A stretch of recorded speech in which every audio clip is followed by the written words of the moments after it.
अस्सलामुअलैकुम दोस्तों।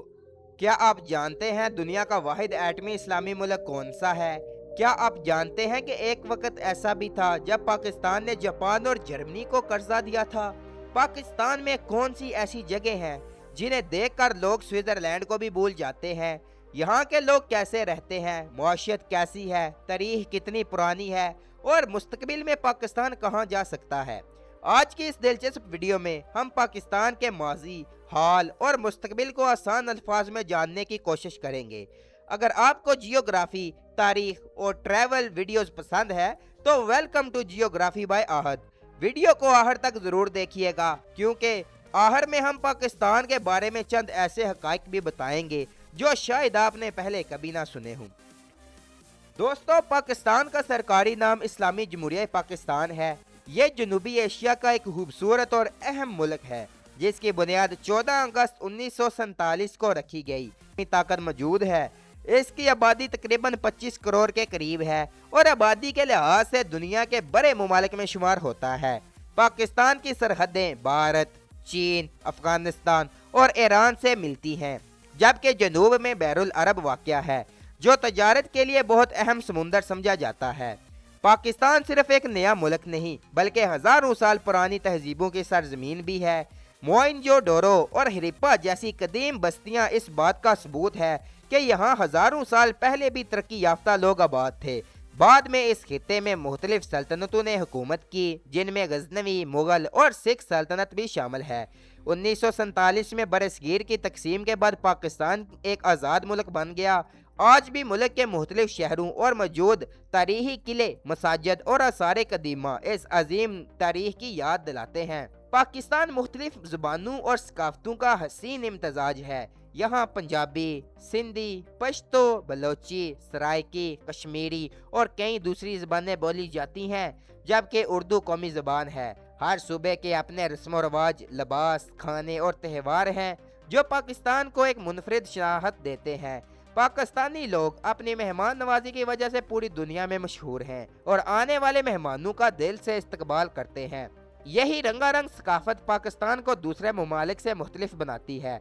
अगर कुदरती हुस्न की बात की जाए तो पाकिस्तान दुनिया के खूबसूरत तरीन ममालिक में शुमार होता है। शुमाली इलाकों में बर्फपोश पहाड़, नीली झीलें, सरसब्ज वादियाँ और बहते हुए दरिया हर साल लाखों सयाहों को अपनी तरफ खींचते हैं। हुंजा, स्कर्दू, गिलगित, नारान, कागान, सवात और आज़ाद कश्मीर जैसे इलाके अपनी खूबसूरती की वजह से पूरी दुनिया में मशहूर है। दुनिया की बेहतरीन बुलंद तरीन चोटी केटू भी पाकिस्तान में मौजूद है, जबकि कराक्रम हाईवे दुनिया की खूबसूरत तरीन शाहराहों में शुमार होती है। अगर सियाहत पर मज़ीद तवज्जो दी जाए तो ये शोबा पाकिस्तान की मौशरत को मज़ीद मजबूत बना सकता है। अल्लाह ताला ने पाकिस्तान को बेशुमार कुदरती नेमतों से नवाजा है, जिनमें ज़रखेज़ ज़मीनें, मीठे पानी के दरिया, मदनी वसाइल, कोयला, तांबा, सोना, नमक, कुदरती गैस और दुनिया के बेहतरीन ज़रिया इलाके शामिल हैं। लेकिन अफसोस कि हम इन वसाइल से वो फ़ायदा हासिल नहीं कर सके जिसकी सलाहियत हमारे मुल्क में मौजूद है। एक वक्त था जब पाकिस्तान कपास, चावल और गंदम की पैदावार में दुनिया के नुमाया ममालिक में शुमार होता था और कई ज़रिए अजनास दूसरे ममालिक को बरामद भी करता था। आज भी पाकिस्तान की मुआशरत का एक बड़ा हिस्सा ज़राअत से वाबस्ता है और लाखों खानदान इसी शोबे से रोज़गार हासिल करते हैं। अगर जदीद टेक्नोलॉजी, बेहतर मनसूबा बंदी और पानी के मौसर इस्तेमाल पर तवज्जो दी जाए तो पाकिस्तान दोबारा ज़री मैदान में बड़ी कामयाबियाँ हासिल कर सकता है। यही वसाइल मुस्तकबिल में मुल्क की तरक्की और खुशहाली की बुनियाद बन सकते हैं।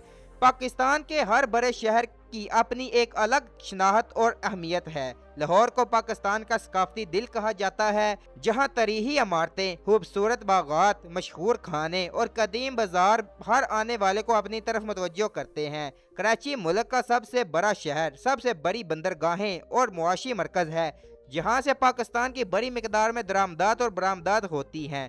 इस्लामाबाद अपनी सफाई, खूबसूरत सड़कों, सरसब्ज माहौल और जदीद मनसूबा बंदी की वजह से दुनिया के खूबसूरत दारुल हुकूमतों में शुमार होता है, जबकि फैसल मस्जिद इस शहर की सबसे नुमाया पहचान है। पाकिस्तान सिर्फ कुदरती हुस्न ही नहीं बल्कि सन्नत और खेल के मैदान में भी अपनी अलग पहचान रखता है।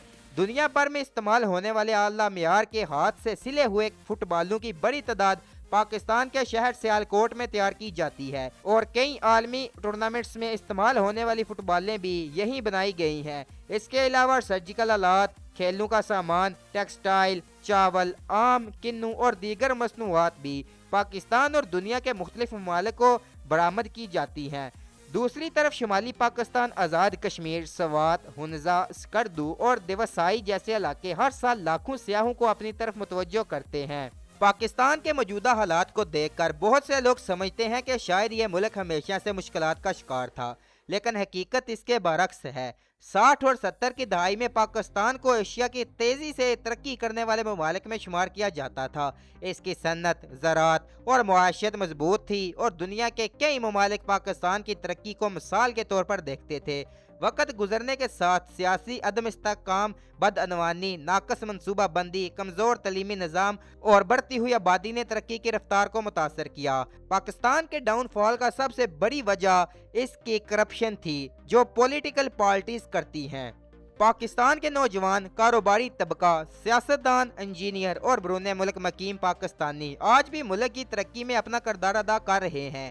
یہی وجہ ہے کہ مشکلات کے باوجود پاکستان میں آگے بڑھنے کی صلاحیت آج بھی موجود ہے۔ پاکستان کی جیوگرافی اہمیت مستقبل میں اسے دنیا کی اہم ترین تجارتی مراکز میں شامل کر سکتی ہے۔ گوادر بندرگاہ بحر العرب کے کنارے ایک ایسی جگہ پر واقع ہے جہاں سے دنیا کے بڑے بڑے تجارتی بحری جہاز گزرتے ہیں، اسی لیے اسے مستقبل کی اہم بندرگاہوں میں شمار کیا جاتا ہے۔ چین اور پاکستان کے مشترکہ منصوبہ سی پیک کے ذریعے سڑکوں، موٹر ویز، بجلی کے منصوبوں اور صنعتی زونز پر کام کیا گیا تاکہ تجارت کو مزید آسان بنایا جا سکے۔ پاکستان کی اصل طاقت صرف اس کے پہاڑ، دریا، مدنی وسائل یا ایٹمی صلاحیت نہیں بلکہ اس کے لوگ ہیں۔ یہ وہ قوم ہے جس نے ہر مشکل وقت میں ہمت، قربانی اور اتحاد کا مظاہرہ کیا اور ہر آزمائش کے بعد دوبارہ کھڑی ہوئی۔ اگر ہم تعلیم، ایمانداری، محنت، قانون کی پابندی اور قومی اتحاد کو اپنی زندگی کا حصہ بنا لیں تو کوئی وجہ نہیں کہ پاکستان ترقی یافتہ ممالک کی صف میں شامل نہ ہو سکے۔ اللہ تعالیٰ نے اس سرزمین کو ہر نعمت سے نوازا ہے۔ اب ذمہ داری ہم سب کی ہے کہ ان نعمتوں کی قدر کریں، اپنے ملک کو مضبوط بنائیں اور آنے والی نسلوں کے لیے ایک بہتر پاکستان چھوڑ کر جائیں۔ یہی سوچ اور یہی عمل اس ملک کو ایک روشن اور کامیاب مستقبل کی طرف لے جا سکتا ہے۔ دوستو، یہ تھا پاکستان کا ایک مختصر مگر معلومات سے بھرپور سفر جہاں ہم نے اس کی تاریخ، ثقافت، قدرتی حسن، معاشیت، بڑے شہروں، سیاحت، صنعت اور مستقبل کے امکانات کے بارے میں جاننے کی کوشش کی۔ یقیناً پاکستان ایک ایسا ملک ہے جسے اللہ تعالیٰ نے بے شمار نعمتوں سے نوازا ہے، اور اگر ہم ان وسائل کو صحیح منصوبہ بندی، ایمانداری اور محنت کے ساتھ استعمال کریں تو یہ ملک دوبارہ ترقی کی نئی مثال قائم کر سکتا ہے۔ آپ کو پاکستان کی کون سی جگہ سب سے زیادہ پسند ہے، یا آپ مستقبل میں کس شہر کے سیر کرنا چاہیں گے اور آپ کس شہر میں رہتے ہیں؟ اپنی رائے ہمیں کمنٹ میں لازمی بتائیں۔ اگر آپ کو یہ ویڈیو پسند آئی ہو تو جیوگرافی بائی احد کو سبسکرائب کرنا مت بھولیے گا، بیل نوٹیفیکیشن کو آن کر لیں تاکہ مزید معلوماتی ویڈیو آپ تک سب سے پہلے پہنچیں۔ ملیں گے اگلی ویڈیو میں، تب تک کے لیے اجازت دیجیے۔ اللہ حافظ۔